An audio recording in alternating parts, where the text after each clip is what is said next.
اچھا یہاں پہ آ کے جو بات ختم کی ہے، اصولی بات تو یہ ہے کہ جب آپ اللہ کے رسول کا انکار کر دیں جیسے کہ یہودیوں نے کر دیا تھا، اس کے بعد انہیں زندہ رہنے کا حق نہیں ہونا چاہیے تھا، لیکن اللہ تعالیٰ نے انہیں آج تک زندہ رکھا ہوا ہے۔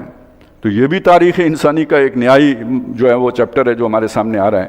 اللہ کی سنت یہ ہے نہیں، اس طرح نہیں ہوتا، تو یہ کیسے ہو رہا ہے؟ اصل میں یہ اس دو وجوہات ہیں۔ ایک یہ کہ ابھی نبی رحمت نے آنا تھا، ان کے لیے ایک چانس گویا نبی صلی اللہ علیہ وسلم کی آمد کی وجہ سے اللہ نے رکھا، اور ایک اور بھی تھا کہ اگر وہ نبی رحمت کی امت جسے امت مرحومہ کہتی ہے، وہ اگر بنی اسرائیل کے راستے پہ چلے تو پھر ان کو مار بنی اسرائیل کے ہاتھوں پڑے تو تب جا کے عدل و انصاف کا تقاضا پورا ہوگا نا۔ آج اگر وہ بنی اسرائیل جن پر اللہ نے ذلت اور مسکنت تھوپ دی تھی وہ بھی ہم سے طاقتور ہو گئے ہیں، تو پھر ذلت و مسکنت ہمارے اوپر کتنی زیادہ ہے اس کا آپ اندازہ لگا لیں، اور اس کا صاف آپ کو پتہ لگے گا کہ وہ فلسطینی تو فلسطینی، اب بھول جائیں فلسطینیوں کو، اب لبنان کو روئیں، اب شام کو روئیں، اب آپ عراق کو روئیں، جو آگے آنے والا ہے اس کو دیکھیں کیا ہونے والا ہے۔ عراق و شام میں تو وہ داخل ہو چکے ہیں، 20 کلومیٹر وہ اندر آ چکے ہیں، بہت بڑی آبادی انہوں نے اب اسے ڈکلیئر کر دیا ہے کہ یہ آج سے اسرائیلی شہری ہیں، گویا قیدی ہو گئے، یا یوں کہہ لیجئے کہ غلام ہو گئے۔ یہ صورت تو بن رہے ہیں، وہ خبریں ہی نہیں آئیں گی، خبریں یہ آئیں گی کہ علویوں کا اور یہ جو ہے نا جو ابھی نئے بنے ان کے درمیان جھگڑا ہو گیا ہے، لیکن اصل میں تو یہ ہو رہا ہے کہ وہ قدم قدم آگے بڑھ رہا ہے اسرائیل، گریٹر اسرائیل بنانے کے لیے۔ تو یہ سزا کس کو مل رہی ہے؟ اس امت کو مل رہی ہے۔ کیوں مل رہی ہے؟ جیسے جرائم انہوں نے کیے تھے ویسے جرائم انہوں نے کیے، ویسے پوری تاریخ کو دیکھیں یہی کچھ ہے۔ جیسے ان کو پہلی دفعہ مار پڑی تھی عراقیوں کے ہاتھوں، اسی طرح مسلمانوں پر پہلی جو مار آئی ہے نا وہ ہلاکو خان اور چنگیز خان اور جو منگول تھے، یہ جو آخر 1258 میں جو کچھ ہوا مسلمانوں کے ساتھ وہ کوئی معمولی تو نہیں ہے، کروڑوں مرے ہیں، وہاں لاکھوں کا مسئلہ ہے، یہاں کروڑ تک تو بات گئی، سروں کے مینار بنے ہیں۔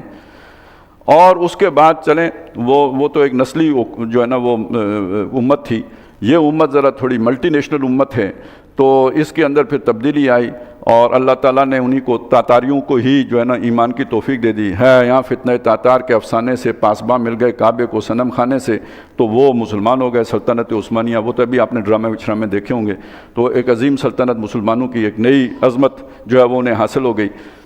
لیکن یہ کہ پھر جب سیلاب آیا نا، جیسے وہاں رومیوں کا سیلاب آیا تھا، تو یہاں مغربی اقوام کا جب سیلاب آیا ہے، تو پھر یہ ساری سلطنت جو ہے نا ریت کی دیوار کی مانند بہہ گئی، آہستہ آہستہ ہوا، لیکن آخر مرد بیماری رہ گیا تھا نا، یورپ کا مرد بیماری ترکی رہ گیا تھا، اور یہ کہ وہ انڈیا پہلے گیا، اور وہ واسکو ڈی گاما جب آ گیا نا ادھر نیچے سے گھوم کے، تو پہلے ان کو اڑایا۔ سب سے پہلے تو سلطنت جو اسپین میں 1492 میں وہ ہوا، 1498 میں جو ہے نا وہ اس نے راستہ تلاش کر لیا واسکو ڈی گاما نے، پھر انہوں نے آ کے ہندوستان میں مولوں سے تعلقات قائم کر لیے، بڑھتے 1857 میں جو ہے نا تاج برطانیہ کا سکہ رواں ہو گیا ہندوستان کے اوپر۔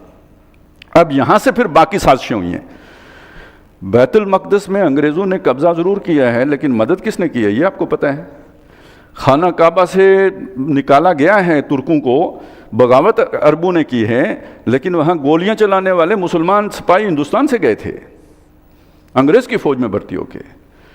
تو یہ ہمارے اوپر ایک قرض بھی ہے بڑا تاریخ کا کہ یہ سارے علاقے نکلے ہیں، تو اس کے پیچھے یعنی ہمارا تعاون شامل رہا ہے، کسی نہ کسی درجے میں شامل رہا ہے۔ تو یہ جو دوسرا دور آیا ہے نا ہمارے، جیسے ابھی تک یہودی پھر تیسری دفعہ ہیکل نہیں تعمیر کر سکے، کب گرا؟ 70 عیسوی میں گرا، اب ہم کہاں ہیں؟ 2025 میں، پھر نہیں تعمیر ہو سکا۔ ہاں آباد ہونا شروع ہوئے 1917 میں، اس سے پہلے آباد بھی نہیں ہو سکتے تھے۔ 1917 سے لے کے اب 2100 جو ہو گئے 8 سال، اس میں انہوں نے اپنی ایک ریاست بنا لی 1948 میں، اس کی توسیع کر لی 67 میں، یروشلم وہ خاص بیت المقدس چھین لیا ہم سے، اس علاقے پہ قبضہ کر لیا، یہ سارا کچھ ہو گیا، لیکن گریٹر اسرائیل کا منصوبہ ہنوز تشنہ تکمیل ہے، اور مسجد اقصیٰ گرا کر اس جگہ پہ 3rd ٹیمپل بنانا، یہ مشترکہ ایجنڈا ہے کس کا؟ یہودیوں کا بھی اور جو کرسچن زائنسٹس ہیں ان کا بھی، جن کو اس وقت نمائندگی امریکہ میں ٹرمپ صاحب کر رہے ہیں۔ اس کو ذہن میں رکھیں تو دو ہونے جا رہا ہے وہ سمجھیں، اور جس طرح کی صورتحال بن رہی ہے اسے سمجھیں۔ یہ دو امتیں، ایک سابقہ امت مسلمان جس کا ذکر سورہ بقرہ میں ہم نے دیکھا، اور ایک نئی امت جو اب بنی محمد رسول اللہ صلی اللہ علیہ وسلم کی، ان کے درمیان یہ پیچا ہے۔ باقی تو سارے جو ہے نا ایک دوسرے کے مددگار ہو گئے، وہ جیسے کوئی یہودیوں کے مددگار بن جائیں گے، کوئی مسلمانوں کے مددگار بن جائیں گے. اس روحانی دنیا میں اصل پیچا ان دو امتوں کا ہے. اور اب دیکھتے ہیں، اور وہ فیصلہ کن جگہ کون سی ہے؟ وہ بیت المقدس ہے. مکے میں تو دجال بھی نہیں داخل ہو سکے گا، مدینے میں تو دجال بھی نہیں داخل ہو سکے گا. یہ جگہیں تو آپ کے پاس ہی رہیں گی، یہ تو اللہ کی تکوین میں طے شدہ ہے. لیکن آپ کی عزت کا نشان اصل میں کون سا ہے؟ جب وہ بیت المقدس آپ کے قبضے میں آئے، اس وقت گویا آپ اللہ کے ہاں مقام کوئی رکھتے ہیں. نہیں تو یہ کہ یہ وہ رسوائی کا مظہر بن کے آپ کے اوپر ایک کلنک کے ٹیکے کی صورت میں رہے گا. آپ کا قبلہ اول کس کے قبضے میں ہے؟ اچھا، اب انہیں بتایا جب حضور صلی اللہ علیہ وسلم کی بعثت ہوئی ہے تو یہودیوں سے خطاب کیا، عَسَىٰ رَبُّكُمْ أَن يَرْحَمَكُمْ، تمہارا رب تم پر اب بھی رحم کرنے کے لیے تیار ہے. وَإِنْ عُدْتُمْ عُدْنَا، اور اگر تم دوبارہ وہی کچھ کرو گے، یعنی نافرمانی یا جو تم نے عیسیٰ علیہ السلام کے ساتھ کیا تھا تو ہم بھی وہی کریں گے. یعنی پھر تمہارے اوپر کسی نہ کسی کو مسلط کریں گے اور جو تمہاری درگت بنائے گا. اور یہ ہوتا رہا ہے. ابھی آخری جو ان کی درگت بنی ہے وہ بنی تھی ہٹلر کے ہاتھوں، وہ بنے گی. وَجَعَلْنَا جَهَنَّمَ لِلْكَافِرِينَ حَصِيرًا، یہ تو دنیا کی سزا ہے. کافروں کو گھیرنے کے لیے ہم نے دوزخ تیار کر رکھی. اصل سزا تو وہاں پہ ملے گی اور اصل بدلہ بھی وہاں کا ہے. اب یہ اگلی جو بات آئی ہے وہ ان کے لیے بھی ہے، ہمارے لیے بھی ہے. اِنَّ هَٰذَا الْقُرْآنَ يَهْدِي لِلَّتِي هِيَ أَقْوَمُ، بے شک یہ جو قرآن ہے یہ رہنمائی کرتا ہے اس راستے کی طرف جو سب سے سیدھا ہے. اس کو اگر آپ سمجھنا چاہیں یہ کیا بات کہی؟ زوال میں گرے ہوئے ہو، پست ہو، ذلیل ہو، رسوا ہو، جو بھی ہو، نکلنے کا راستہ کیا ہے؟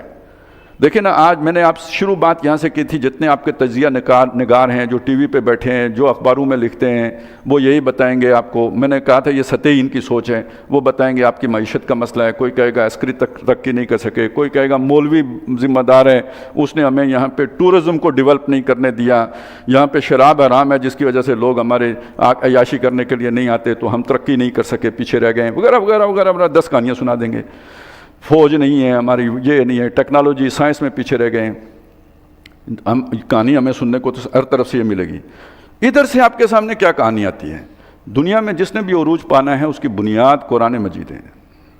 ان هذا القرآن، بے شک یہ قرآن ہے، یہدی جو رہنمائی کرتا ہے، للتی اس رستے کی طرف، یا اقوام جو سب سے مضبوط ہے، جو سب سے سیدھا ہے، قائم دائم ہے، جسے گرنا نہیں ہے.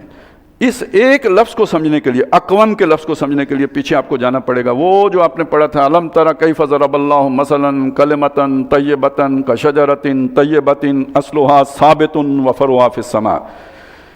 باقی وقتی طور پر اگر کلمہ خبیثہ کو اللہ تعالیٰ کوئی وہ دے دیتا ہے عروج، وہ چھا جاتا ہے، تو اس سے پچھلی صورت میں وہ مضمون آ گیا تھا سورۃ الرعد میں کہ جو جب سیلاب آتا ہے، جب کوئی دھات تپاتے ہو تو اس کے اوپر جھاگ بن جاتا ہے. تم سمجھتے ہو جھاگ ہی جھاگ ہے، لیکن جھاگ سوکھنے والی چیز ہوتی ہے. باقی رہنے والی شے پانی یا دھات ہوتا ہے. حق باقی رہتا ہے، باطل مٹ جاتا ہے. تو وقتی طور پر اگر اللہ باطل کو کوئی غلبہ نظر آتا ہے، کوئی خبیث چھایا ہوا لگتا ہے، یہ عارضی معاملہ ہوتا ہے.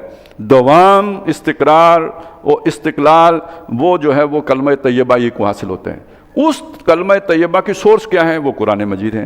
لہٰذا جس نے قرآن کو امام بنا لیا، رہنما کر لیا، جو قرآن کے تابع ہو گیا، اس کے اصولوں کا قیدی بن گیا، اس کو عروج سے روک کوئی نہیں سکتا. وَلَا تَهِنُوا وَلَا تَحْزَنُوا وَأَنْتُمُ الْأَعْلَوْنَ إِن كُنتُم مُؤْمِنِينَ. لیکن جس نے قرآن سے منہ موڑا، قرآن سے دوری اختیار کی، قرآن کو پیٹھ پیچھے پھینکا، اس کو ذلیل ہونے سے کوئی نہیں بچا سکتا. وہ زمانے میں معزز تھے مسلمان ہو کر، اور تم خار ہوئے تارک قرآن ہو کر. ایک یہ مسلمانوں کا معاملہ اس میں علیحدہ ہوگا.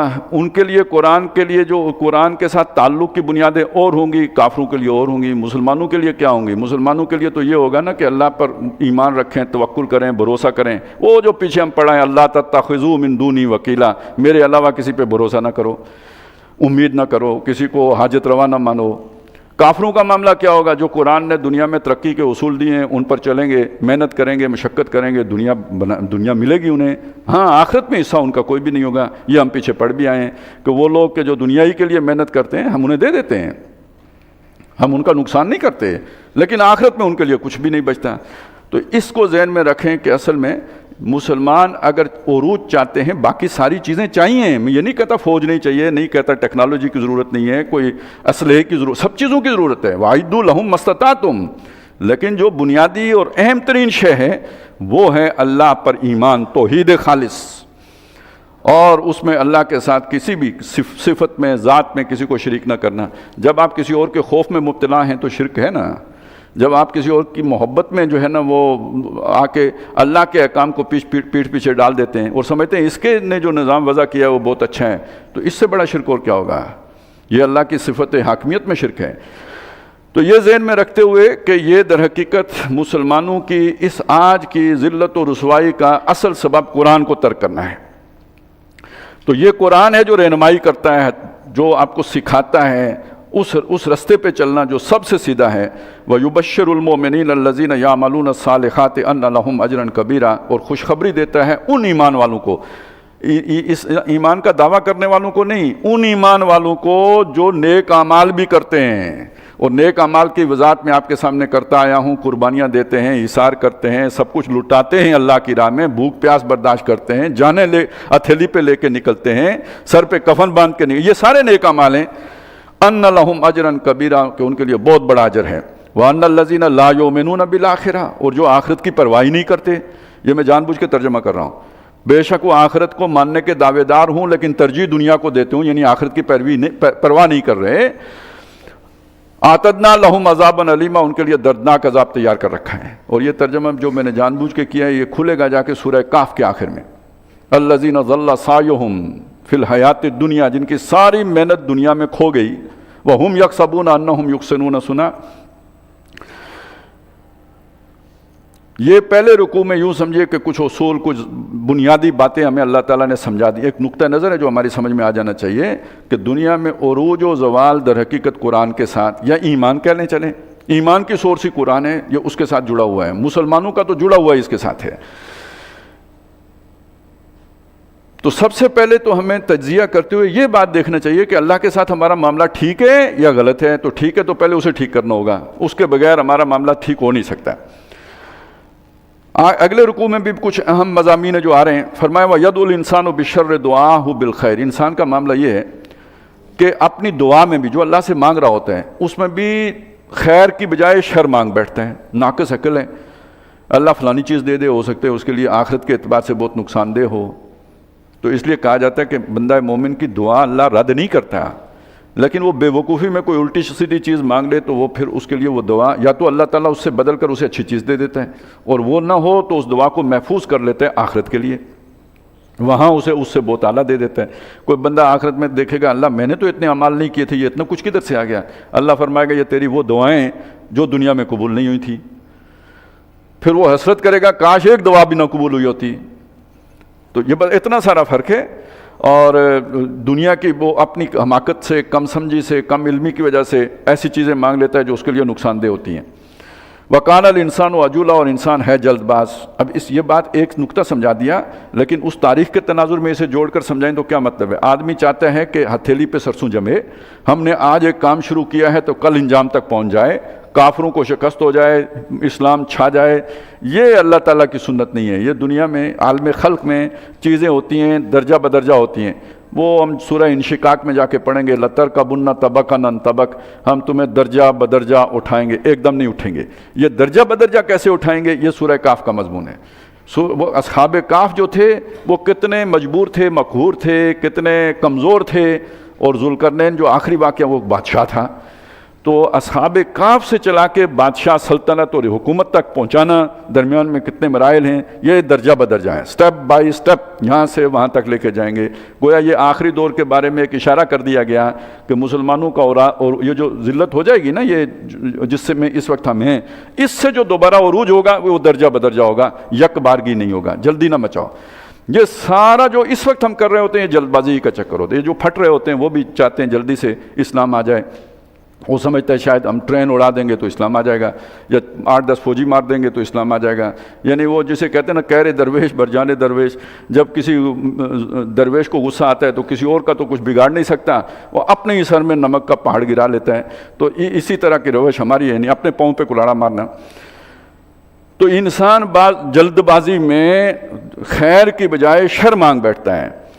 وَجَعَلْنَا اللَّيْلَ وَالنَّهَارَ آیَتَيْن، اور ہم نے دن اور رات کو 2 نشانیاں بنایا ہے، یہ ہمارا نظام ہے۔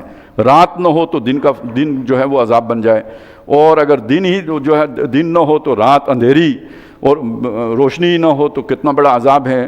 لیکن یہ نظام اسی طرح چلتا ہے، دن کے بعد رات کی ضرورت ہوتی ہے اور رات کے بعد دن کی ضرورت ہوتی ہے، وقفے. تلک الایام نداولها بین الناس. اسی طرح قوموں کا بھی عروج و زوال ہوتا ہے، اٹھتی بھی ہیں گرتی بھی ہیں، ان کی بھی رات آتی ہے.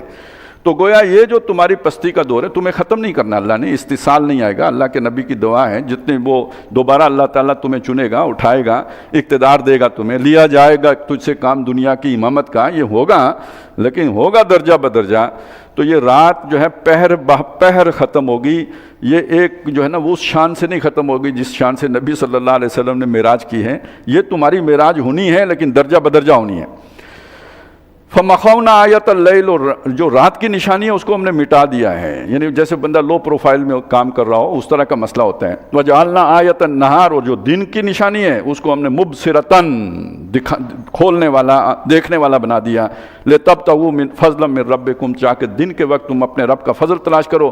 وَلِتَعْلَمُوا عَدَدَ السِّنِينَ وَالْحِسَابَ، اور تم جان سکو جو سالوں کا بھی حساب اور دنوں کا بھی حساب، یعنی کیلنڈر کے کام بھی آتے ہیں. وَكُلَّ شَيْءٍ فَصَّلْنَاهُ تَفْصِيلًا، اور ہر شے ہم نے تفصیل کے ساتھ کھول کر بیان کر دی ہے.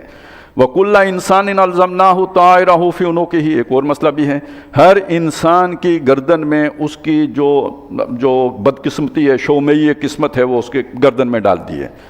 آج یہ سمجھنا کوئی اتنا مشکل نہیں ہے، یوں سمجھ لیں کوئی چپ ہے اللہ تعالیٰ نے ہماری گردن میں رکھی ہوئی ہے، جو بھی ہمارا نامہ اعمال ہے وہ سب اس میں لکھا جا رہا ہے، وہ ریکارڈ ہو رہا ہے گویا. اور وہ نخرج لہ یوم القیامت کتابا یلقاہ منشورا، ہم اس کے لیے اس کتاب کو نکال کے اس کے سامنے رکھ دیں گے کتاب کی صورت میں، جس میں ہر شے کھلی اس کے سامنے واضح ہوگی. یہاں پہ کتاب کہا، یہاں بھی کتاب کہا، آگے بھی کتاب کہا سورہ کاف میں، لیکن وہاں اس کی ایک شان بیان کی ہے کہ جب لوگ دیکھیں گے اس کتاب کو کہیں گے ما لہذا الکتاب، یہ کیسی کتاب ہے، لا یغادر صغیرۃ ولا کبیرۃ الا احصاها، کوئی چھوٹا عمل بھی نہیں چھوڑا، کوئی بڑا نہیں، مگر سب کا سب شمار کر کے رکھا ہوا ہے. اور یہ کہ وہ دوسری جگہوں پہ کہا کہ وہ دیکھیں گے اسے. وَمَنْ يَعْمَلُ مِثْقَالَ ذَرَّةٍ خَيْرًا يَرَهُ، جس نے مثقال کے ذرے کے برابر کوئی خیر کیا ہوگا اسے دیکھے گا. وَمَنْ يَعْمَلُ مِثْقَالَ ذَرَّةٍ شَرًّا يَرَهُ، وہ بھی دیکھے گا. تو اس کا مطلب یوں سمجھ لیں کوئی بہت بڑا کمپیوٹر ہے، بس ایک ایک بندے کی چپ نکال کے ادھر لگاؤ، آپ کے سامنے جو اس کی USB آپ نے لگائی، وہ ریکارڈ اس کے سامنے آ جائے گا. پکڑو، یہ دیکھو، یہ تمہارا اعمال نامہ ہے، اور دیکھتا جائے گا، شرماتا جائے گا. سلو موشن میں دیکھو، ریئیکشن اس کا ریپلے دیکھو، جو مرضی ہے دیکھو، یہ تمہارا کرتوتے ہیں. اس لیے آتے ہیں نا فَيَوْمَئِذٍ لَا يُسْأَلُ عَنْ ذَنبِهِ إِنسٌ وَلَا جَانٌ، اس دن نہ کسی انسان سے نہ کسی جن سے پوچھا جائے گا تم نے کیا گناہ کیا، وہ صرف دکھایا جائے گا. جیسے جو اچھی جو ہے نا جاسوس ایجنسیاں ہوتی ہیں وہ مار پیٹ کر کے تو نہیں وہ گلواتی کہ تم نے کیا کیا، وہ ثبوت سامنے رکھتی ہیں، بولو بھائی، بھاگنے کا رستہ ہی نہیں چھوڑتے. تو اسی طرح اللہ تعالیٰ بھی سامنے رکھ دے گا. اقرا کتابک، اپنی کتاب خود پڑھو. کفا بنفسک الیوم علیک حسیبا، آج اپنا حساب لینے کے لیے تم خود ہی کافی ہو، کوئی اسی اور حساب کی پتہ نہیں، تمہیں خود پتہ چل جائے گا تم کیا کر کے آئے ہو. من اہتدی فانما یہتدی لنفسی، جو ہدایت پر آئے گا اپنے بھلے کو آئے گا، اپنا فائدہ اٹھائے گا. ومن ضل، اور جو گمراہ ہوا بھٹکا، فانما یضل علیہا، اس کے بھٹکنے کا وبال اس کے اوپر ہوگا. ولا تزر وازرۃ وزر اخری، کوئی بوجھ اٹھانے والی کسی دوسرے کا بوجھ نہیں اٹھائے گی، ہر جان نے اپنا بوجھ، اپنے اعمال کا وزن خود اٹھانا ہے. وما كنا معذبین حتی نبعث رسولا، اور ہم ہلاک کرنے والے، تباہ کرنے والے، عذاب دینے والے نہیں ہیں جب تک کہ ہم رسول مبعوث نہ کر دیں. یہ نبی صلی اللہ علیہ وسلم سے پہلے جتنی امتوں کا احوال ہم نے پڑھے جن پر عذاب استیصال آیا، یعنی ان کی جڑ کاٹی گئی، وہ فقطع دابر القوم الذین ظلموا، جن کی جڑ کاٹ دی گئی، یا کالم یغنوا فیہا، ایسے ہو گئے جیسے تھے ہی نہیں. ان کے بارے میں یہ مستقل اصول ہے، رسول آئے، انہوں نے اتمام حجت کی، اور اس کے بعد جو ہے وہ قومیں ہلاک کی گئیں. نبی صلی اللہ علیہ وسلم کے بعد اس اصول کو اگر آپ مان لیں کہ جب تک رسول نہیں آئے گا تو کوئی بستی ہلاک نہیں ہو سکتی، تو پھر تو قیامت بھی نہیں آنی چاہیے، کیونکہ قیامت میں تو سارے انسانوں کا جو ہے نا یہ بساتی لپیٹ دی جائے گی ہستی کی. تو اصل میں مسئلہ کیا ہے، قرآن مجید کو محفوظ رکھ کر اتمام حجت کا سامان اللہ نے کیا ہوا ہے. تو اس درجے میں جو اللہ کے عذاب کے لیے اتمام حجت ہوتا ہے وہ تو محمد الرسول اللہ صلی اللہ علیہ وسلم گویا تا صبح قیامت تک کے لیے کر کے گئے ہیں. باقی یہ کہ اقدامی جہاد آپ کسی کے، ایک دیکھیں نا آج کل جتنی بھی جنگ ہوتی ہے اسے دفاعی افواج کہتے ہیں نا، یعنی کسی نے حملہ کیا، اگریشن کی، تو ہم دفاع کریں گے. جو اسلام جسے اصل میں جہاد فی سبیل اللہ کہتے ہیں وہ دفاع تو نہیں ہے، وہ تو اقدام ہے، انیشیٹو لینا ہے کسی کی طرف، وہاں عدل قائم کرنے کے لیے، ظلم کا خاتمہ کرنے کے لیے، جیسے آج امریکہ کرتا ہے۔ یہ اصل میں اسلامی مشن تھا، ظلم کا خاتمہ اور عدل کا قیام، یہ اسلامی ضرورت تھی، اس کے لیے کرنا پڑتا تھا۔ اس کے لیے جس کم سے کم اتمام حجت کی ضرورت ہے وہ یہ کہ جو لوگ اس کام کے لیے اٹھیں وہ پہلے اپنے ملک میں اللہ کے دین کو قائم کر چکے ہوں۔ جیسے مدینہ منورہ میں نبی صلی اللہ علیہ وسلم قائم کر کے گئے تھے، ایسے ایک اسلامی جو ہے ریاست وجود میں آ چکی ہو، اس ریاست کو یہ حق ہے کہ وہ اقدامی جہاد کر سکتی ہے۔ باقی کسی پارٹی کو، کسی جماعت کو، یا کسی اپنے نسلی تفاخر میں مبتلا ہو کر یا اپنے قومی مفاد کی خاطر کہیں پنگے بازی کرنا، اس کی کوئی اجازت جو ہے وہ نہیں ہے۔ دفاع کریں اپنا، دوسروں پر آپ نہیں وہ کر سکتے۔ اتمام حجت آپ کریں، اس کی کم سے کم صورت یہ ہے کہ اپنے ملک میں اللہ کا دین قائم کریں، اس کی ایک نمونہ دنیا کے سامنے پیش کریں۔ یہ ہے وہ آئیڈیل نظام جس کی تم تلاش میں ہو، اور بیچ میں جو رجیم اس کے راستے میں رکاوٹ ہو، کیونکہ انسانیت تو اس کی متلاشی ہوگی اس عدل کی جو آپ حرام کر رہے ہیں، تو اس کو ہٹانے کے لیے آپ اقدام کرنے کا حق رکھتے ہیں، اس سے پہلے نہیں رکھتے جب تک آپ نے خود وہ نظام قائم نہ کیا ہو۔ وَمَا كُنَّا مُعَذِّبِينَ حَتَّى نَبْعَثَ رَسُولًا وَإِذَا أَرَدْنَا۔ اب یہ بہت ایک اہم اصول ہے جو اللہ تعالیٰ بیان کر رہے ہیں، اس کے کچھ ڈاٹس ہم پہلے بھی پڑھائے ہیں، یہاں پہ آ کے اسے ایک پورے مکمل اصول کی صورت میں بیان کر دیا گیا۔ وَإِذَا أَرَدْنَا أَن نُهْلِكَ قَرْيَةً، جب ہم کسی بستی کو ہلاک کرنے کا ارادہ کرتے ہیں، ایک طرف تو یہ ہے کہ اسے سمجھانے والے آتے ہیں، دوسری طرف کیا ہوتا ہے مقابلے میں وہاں کس طرح کی رجیم جو ہے وہ مسلط ہوتی ہے۔ امرنا مترفیہا، تو وہ وہاں کے جو مترفین ہیں، مترفین آسودہ حال، خوشحال، رولنگ ایلیٹ، اشرافیہ جو وہاں کے کرتا دھرتا ہیں، ان کو ہم چھوٹ دے دیتے ہیں۔ یہاں امرنا کا مطلب وہ والا امر نہیں ہے جو شرعی حکم ہوتا ہے، نماز پڑھو، روزہ رکھو، یہ وہ والا حکم نہیں ہے، چھوٹ دے دینا، ڈھیل دے دینا، یا ان کو فیسیلیٹیٹ کر دینا، انہیں خوشحالی دے دینا، مال و دولت دے دینا، جیسے عربوں کو اللہ نے اس وقت دیا ہوا ہے۔ امرنا مترفیہا، ہم ان کے عیش پسند لوگوں کو چھوٹ دے دیتے ہیں۔ ففسقوا فیہا، اب ظاہر ہے وہ عیش پسند ہیں تو وہاں پہ وہ کوئی اللہ کا دین یا اللہ کی حدود تو قائم نہیں کریں گے، اس میں فسق و فجور کا بازار گرم کریں گے، عیاشی کے اڈے کھولیں گے، نئے سے نئے جو ہے نا وہ گند کے جو ہے نا وہ مختلف طریقے نکالیں گے۔ یہ جو ان کا عمل ہوگا کہ اللہ کی نافرمانی میں جب وہ اس حد تک چلے جائیں گے، فحق علیہ القول، تو وہ اللہ کی دفعہ ان کے اوپر لاگو ہو جائے گی۔ لفظی ترجمہ ان پر اللہ کی بات ثابت ہو جائے گی، مطلب یہ کہ وہ جیسے ہوتا ہے نا کوئی قانون کی زد میں آ جانا، گویا اللہ کے قانون عذاب کی زد میں آ جائیں گے۔ یہ نقطہ کیوں ہے میں رسول اگر نہیں بھی ہے، دیکھیں رسول نے آ کے جو کسی ایسی بستی میں رسول آتا ہے جس میں کچھ نہ کچھ خیر ضرور ہوتے ہیں، اس سے وہ خیر چھن کے رسول کی طرف آ جاتے ہیں۔ لیکن یہ کہ ایسے لوگ بھی ہو سکتے ہیں حیوان کہ جن کے اندر بالکل ہی خیر نہ ہو اور وہ انسانیت سے گر کے جو ہے نا وہ بالکل حیوانی سطح پہ چلے گئے ہوں، تو وہ تو ویسے ہی اپنا جواز جو ہے اپنے وجود کا جواز کھو چکے ہیں، اب ان کا برقرار رہنا نو انسانی کے لیے فساد کے علاوہ کچھ بھی نہیں ہے، تو گویا وہ خود اللہ کی اس عذاب کی دفعہ کے پھندے میں پھنس جاتے ہیں، اپنی گردن جا کے گھسیڑ دیتے ہیں اس کے اندر۔ فدمرناہا تدمیرا، تو ہم ان کو اٹھا کے پھینک دیتے ہیں۔ یہ جو فسقوا فیہا ہیں یا جو امرنا مترفیہا ہیں، یہ کون لوگ ہیں؟ سورہ یونس میں اسے کھولا گیا تھا کہ اس بستی کے جو بدمعاش قسم کے لوگ ہوتے ہیں ان کو ہم اقتدار دے دیتے ہیں۔ اکابر مجرمیہا، جو مجرم قسم کے لوگ ہوتے ہیں ان کو بڑا بنا دیتے ہیں۔ ظاہر ہے جب وہ چھوٹے تھے تو ان کا ہاتھ بھی چھوٹا تھا، گلی کے بدمعاش تھے تو گلی کی سطح کی بدمعاشی کریں گے، جب ہم نے انہیں ریاست کی سطح کا جو ہے وہ اختیار دے دیا، لمبے لمبے ہاتھ دے دیے، تو پھر اتنے بڑے بڑے ہاتھ ماریں گے، تب وہ ہماری دفعہ ان کے اوپر لاگو ہوگی۔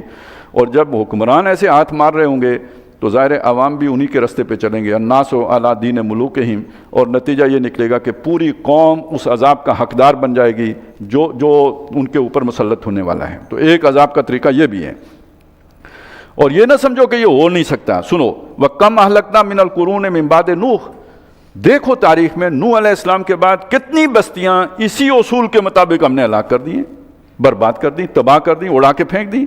ابھی ہم جو ان کا ذکر پڑھ کے آئے ہیں بنی اسرائیل کا، 2 دفعہ ہلاک ہوئے، تباہ ہوئی وہ بستی۔ وَكَفَى بِرَبِّكَ بِذُنُوبِ عِبَادِهِ خَبِيرًا بَصِيرًا، اور تیرا رب اپنے بندوں کے گناہوں کا حساب رکھنے کے لیے باخبر بھی ہے، دیکھنے والا بھی، اسے خوب پتہ ہے کہ کون کس کے جو ہے نا وہ گناہوں کا ڈول بھر چکا ہوا ہے اور اب اسے بلڈوز کرنا ہے، اسے معلوم ہے۔ من کان یرید العاجلۃ عجلنا لہ فیہا ما نشاء، جو کوئی عاجلہ وہی عجلت کا لفظ ہے، ید الانسان بالشر دعاہ بالخیر وکان الانسان عجولا. اب جو جلد باز ہے، ذرا سوچیں اس آدمی کا نقطہ نظر ہی جلدی مانگتا ہے، وہ آخرت مانگے گا یا دنیا مانگے گا؟ دنیا جلدی ملتی ہے، یہاں سودا دست بدستی ہے، اس ہاتھ دے اس ہاتھ لے. آپ نے ابھی محنت کی، شام کو جو ہے وہ آپ کے کریڈٹ پہ کوئی نہ کوئی شے آ جائے گی. آخرت کے لیے آپ نے محنت کی، نفل پڑھے، روزے رکھے، کیا ملے گا شام کو؟ بھوک. یہاں کا سودا نقدی ہے، آخرت کا سودا ادارہ ہے. لہذا جس کا نقطہ نظر ہی جلدی حاصل کرنے کا ہو، وہ کیا ہے کہ جی وہ نو نقد تیرا ادار، تو وہ تو یہ نقد والے حاصل کرے گا، ادار تو نہیں حاصل کرے گا. اس کی حکمت کا تقاضا یہ ہے کہ نقد حاصل کرو، یعنی دنیا حاصل کرو. آخرت کس نے دیکھی ہے؟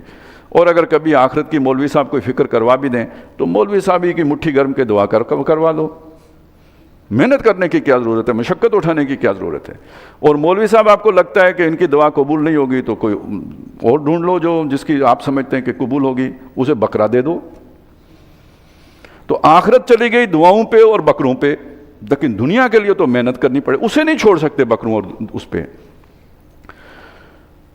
تو جو کوئی مرید بنے، ارادہ کرے اس جلد والی کا جو جلدی ملنے والی ہے، اجلنا لہو فیہا، ہم اسے یہیں پہ جلدی دے بھی دیتے ہیں. ما نشاء، لیکن وہ جتنا وہ مانگے اتنا نہیں دیتے، جتنا ہم چاہتے ہیں اتنا دیتے ہیں. وہ ایک اور ڈسٹربنس پیدا ہو جائے گی. اب ہر بندہ صدر مملکت بننا چاہے تو کتنوں کو بنائیں گے؟ وہ کسی ایک آدھی کو بنائیں گے تو چلیں جیسا تیسا بھی ہوگا پکڑ کے بنا دیں گے، لیکن یہ کہ سب کو تو نہیں بنائیں گے. باقیوں کی وہ دعا پھر جو ہے وہ نہیں پوری ہوگی. ما نشاء، جتنا ہم چاہیں گے، لمن نرید، اور جس کے لیے چاہیں گے. اب فرض کریں کسی کو، وہی میں آپ کو بتا چکا، کسی کی دعا نہیں سنی تو اس کا مطلب ہے وہ اپنے لیے الٹی بات مانگ رہا تھا، دنیا مانگ رہا تھا نا، شر مانگ رہا تھا، تو ہم نے اس کی نہیں سنی، اس کے لیے بھلائی کی ہے، اس کے بدلے میں اسے کوئی اچھا شے دیں گے آخرت میں. ثم جعلنا لہو، جس کو دے دیں گے یہیں پہ سب کچھ مل گیا، رسی دراز ہو گئی، پکڑ بھی نہیں، خوب عیاشی مارنے کا موقع دے دیا، اسے دنیا کے لیے جو ہے نا دنیا کے اعتبار سے کوئی بڑا فضل کر دیا اس کے اوپر. لیکن آخرت میں اس کا کیا ہوگا؟ ثم جعلنا لہو جہنم، پھر اس کے لیے ہم مقرر کر دیں گے دوزخ، یصلاھا، اس میں وہ داخل ہوگا، مذموما مدحورا، مذمت زدہ ہو کے اور دھکے کھا کر، دھکیل کر داخل کیا جائے گا اس کے اندر. ومن اراد الاخرہ، اور جس نے آخرت کا ارادہ کیا، وسعی لہا سعیہا، اور اس کے لیے محنت کی جیسے محنت کی جاتی ہے. دیکھیے صرف دعاؤں پہ نہیں تکیہ کیا، محنت کی آخرت کے لیے جیسے کہ محنت کی جاتی ہے یا جیسے دنیا کے لیے لوگ محنت کرتے ہیں. وسعی لہا سعیہا وہو مومن، وہ ہو بھی یقین کرنے والا. فاولئک کان سعیہم مشکورا، یہ وہ لوگ ہیں کہ جن کی محنت کی قدردانی کی جائے گی، وہ کنارے لگے گی، اس کا انہیں انعام ملے گا. کُلًّا نُمِدُّ ہؤلاء وہؤلاء من عطاء ربک، ان سب کی ہم مدد کرتے ہیں، ان والوں کی بھی کرتے ہیں، ان والوں کی بھی کرتے ہیں. یعنی دنیا کے جو طالب ہیں ان کی بھی مدد ہم ہی کر رہے ہیں، اور یہ جو طالبین آخرت ہیں ان کی مدد بھی ہم کر رہے ہیں. انہیں نیک اعمال میں مدد دے رہے ہیں کہ یہ کر لیں، اور انہیں وہ جو مانگ رہے ہیں اس میں ان کی مدد کر رہے ہیں.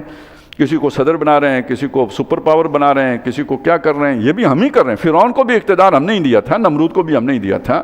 کُلًّا نُمِدُّ ہؤلاء وہؤلاء، دونوں کو ہم امداد دے رہے ہیں. وما کان عطاء ربک مخذورا، تیرے رب کی بخشش ایسی نہیں کہ اسے کوئی روک لگے یا کوئی اسے روک دے. وہ جس کو دینا چاہتا ہے بے حساب دیتا ہے.